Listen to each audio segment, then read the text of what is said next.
Jets making their move speed up your process on acquiring Cooper? No, not really, I guess. By the time their move was announced, we had honed in on Amari, kind of knew.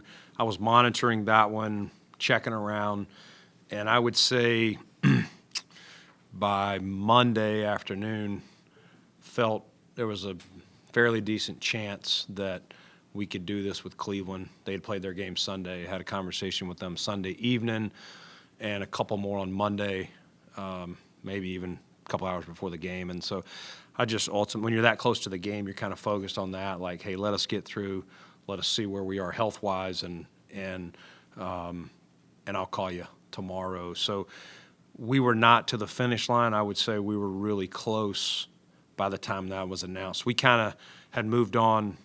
My last conversation was Monday morning, kind of monitoring the Devontae situation, and at that point, kind of moved our chips into trying to acquire Amari. What traits do you see on the field in Amari that you like and you think will make a fit here?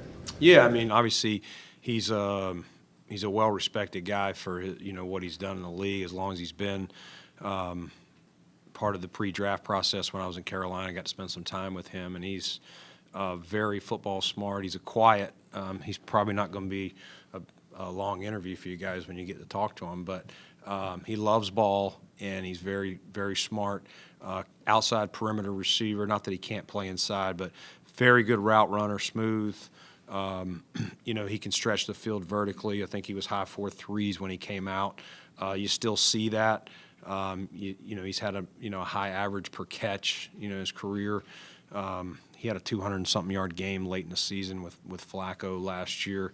I think 4 of his last 5 years, he's on the backside of his career, but 4 of his last 5, I think he went for over 1,100.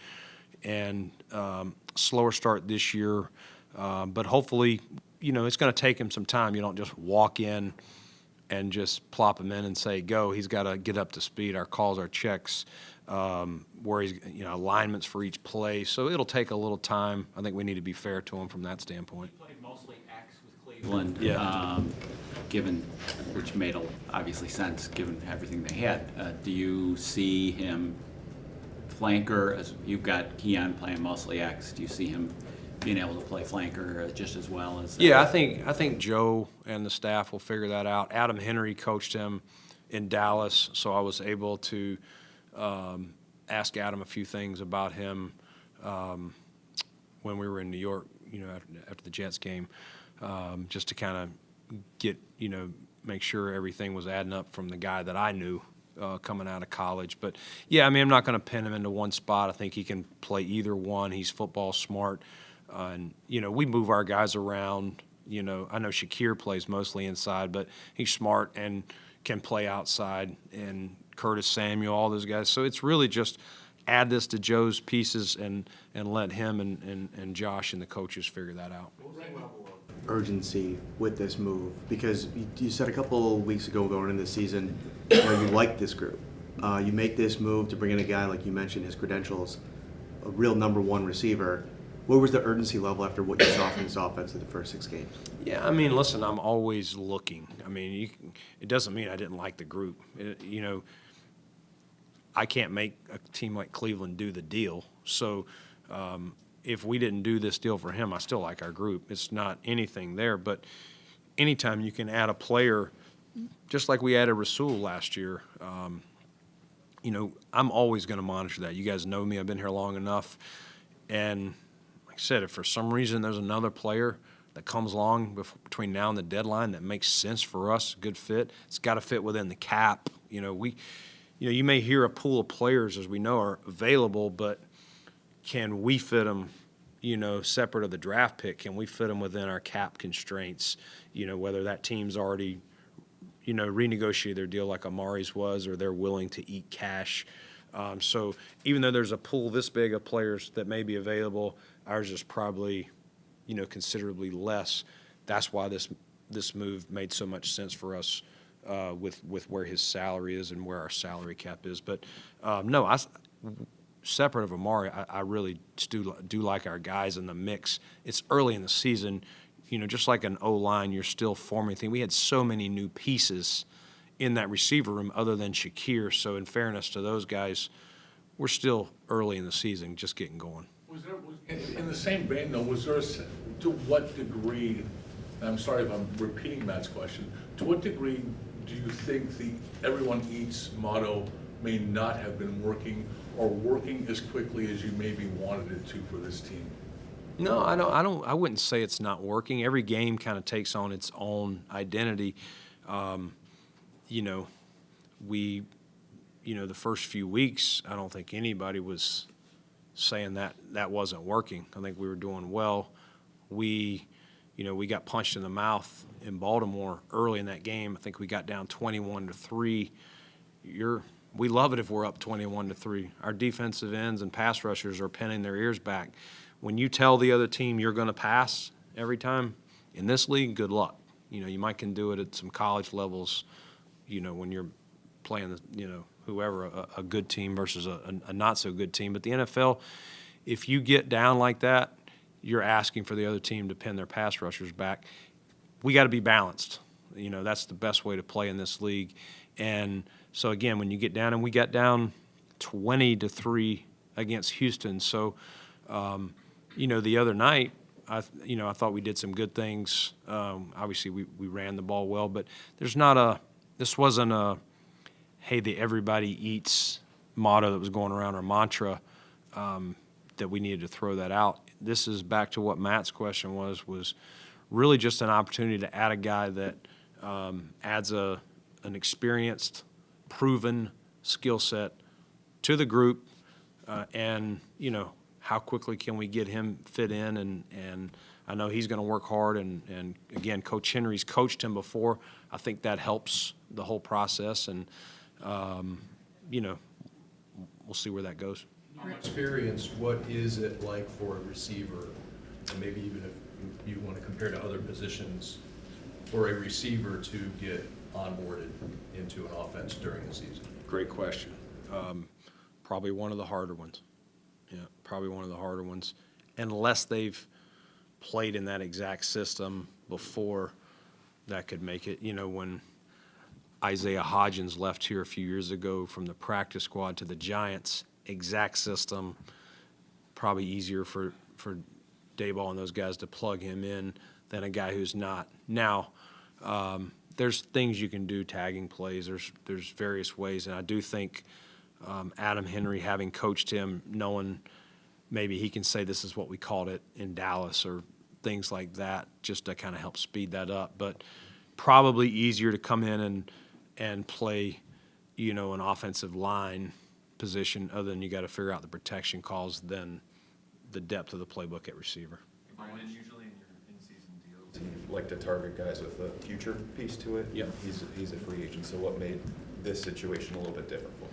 Yeah, well, as I was saying a minute ago, Joe, our pool's probably not as big where our cap is to be able to say we can go get, if there's, in this case, if there's 5 receivers that are going to be on the market, that we can make them all work within our deal. But it also doesn't mean there's no rule that we can't sign him back as well. So we'll just, play it out this year, see how it fits on both sides. And there's also the potential to get a comp pick off of it as well. So if we choose not to, or he wants to go sign somewhere else at the end, we could potentially play the comp game with him and get some of that back in the future drafts. So that's another way to look at it. He's not going to be a cap casualty, which someone else could have been.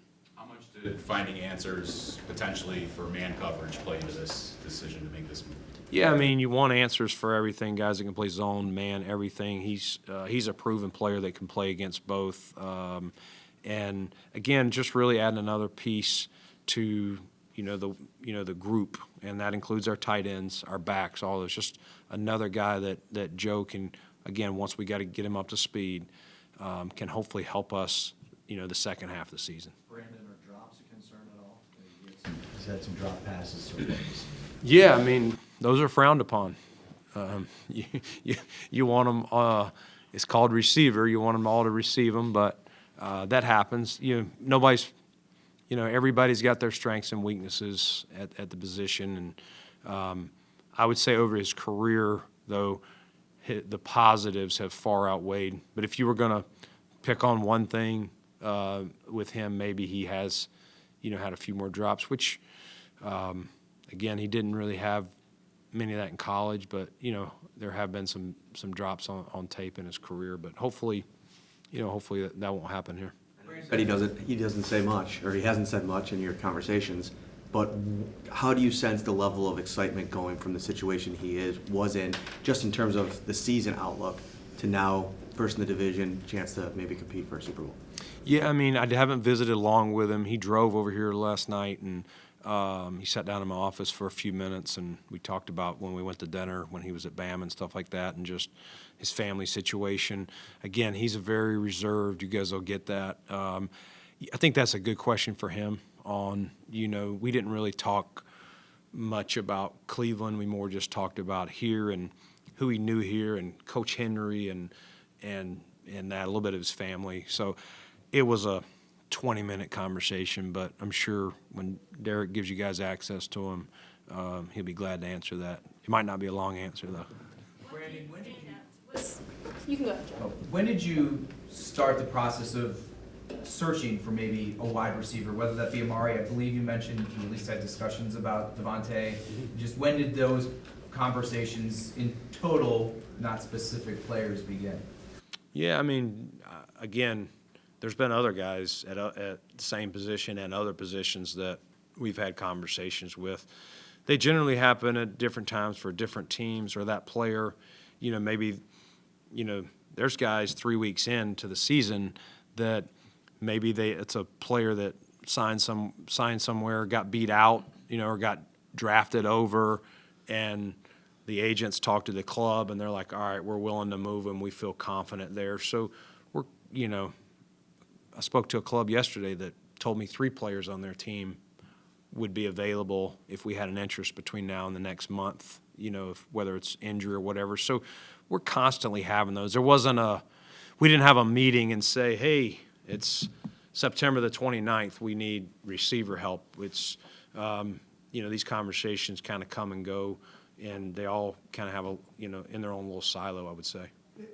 On that note, if you go back, Brandon, to when you traded Stephon, and then you go through free agency and you draft Keon, if you could kind of give us a big picture of how you formulate your team. Is this something you think about, hey, this could happen at some point? You got to monitor around the league, you're always looking, or is it something that just kind of happens because you see it and you pivot more suddenly, if that makes sense to you, you know what I mean? Yeah, we track guys, it's our pro scouts do a great job of knowing their team. As I think I've told you before, we assign our pro scouts, they're the GM of a certain number of teams. They divide them up. They're, if whoever has the Jets, they're following every single thing that they're doing, and whoever has Tennessee this week, and they're going and advancing their game last week to help us, all the things they need to look for, signals when they come out of the huddle, who's injured, who's going to be on their 48-man act. We're tracking everything. So they're also tracking guys that as they're reading or they're following, hey, this guy's not getting playing time. This guy seems to be like the coaches are down on him. Or there's various rumblings going on that he may be available. So those guys do a great job of bringing their names to the forefront for me. And sometimes they'll even walk in and say, hey, you may want to watch this guy. I'm hearing, or his agent called, and it kind of backs up what I've been reading. And I know you mentioned we need position X. So we're constantly tracking that, keeping a list of guys that what we say are potentially trade options. Now, again, it's got to fit within our cap, and is the team, do we think they're being reasonable with the draft pick compensation that they're asking for? You mentioned it a couple times. What stood out, remembering back to when you met with him before the draft? What stands out about that meeting? What do you still remember from having that with him? Yeah, we went to dinner the night before, so I went with Ricky Prohl, who was our receiver coach, and we went to dinner, and Ricky and I got back in the truck, and we were like, man, he didn't like us. He didn't, it was just, but that's just who he is. He's just very quiet, very reserved. The restaurant was a little bit loud. And the next day, though, we pulled into Alabama's football offices, and there was a little gate. And sometimes you get here and you show up to work them out or not, and the kids aren't there yet. They didn't tell you the right place to go on these big college campuses. Well, we pull right where he told us, and he waited right over there. He had something to open the gate for us, told us right where to park. I was like, this guy's a pro. We walk in, and we were talking at dinner the night before about some of the routes that he even run in practice but had not run in games. And we were like, can we see you run those routes? And so he had all this practice stuff. He beat us in there, had the film uploaded. We walk into one of their meeting rooms, and you give this guy the clicker, and he was like at peace, just talking to us like a coach. This is what I was doing here. This is what he's got. This is what he's got. This is why I did this. And we sat in there for over an hour, maybe hour 15. Ricky got up on the board, did some stuff, and, yep, we call that this. Ricky would say, yeah, we call that this. And just watching them talk ball was kind of cool for me to see. I was like, man, I'm sold. You know, we just didn't have the 4th pick in the draft that year. So Take 2 more, please. Brandon, why now? Why did it feel like now was the right time to make the move? And does it have anything to do with also assuring that he doesn't go somewhere else? no, I mean, I really was looking for us. It was the timing. It takes 2 to tango, Matt, and the timing's got to work for the other team. The finances have to work as well. And again, you don't have to take it to the deadline. As Tim's question was earlier, like, is this a harder position to get them up to speed? I would say yes. I would say it's got to be one of the harder ones. I would say harder than Rasul coming in here a year ago, learning the defense. I think you can make that a little bit simpler. There's less plays, but so again, I think the sooner I could get someone here, if it made sense, the better chance they're going to be able to help us down the stretch once we kind of get them up to speed. Brandon, there's a report out there that you have a couple kickers in. Can you confirm that? And if so, why? Yes, we do have some kickers. We're going to work them out this afternoon after practice. Yeah, I mean, T-Bass would be the first to tell you it hasn't gone the way he would like it, and quite frankly, the way we like it. But the great thing about Tyler is we've had conversations with him. He's very aware. He knows we're working out people, and he understands it's a production business. And so, we have to make decisions, what's best for the team. And we want nothing more than Tyler to be our guy. We signed him. He felt he had really earned the deal that we paid him, an off-season ago. But it is a production business, and hopefully he knows he's got to make those kicks. I think Sean said that. No one's hiding from it. And so, but at the same time, he hasn't done as well as he or we had hoped. So, we've got to continue to look and monitor, and if there's a better option that we have to turn to, then, we'll do that.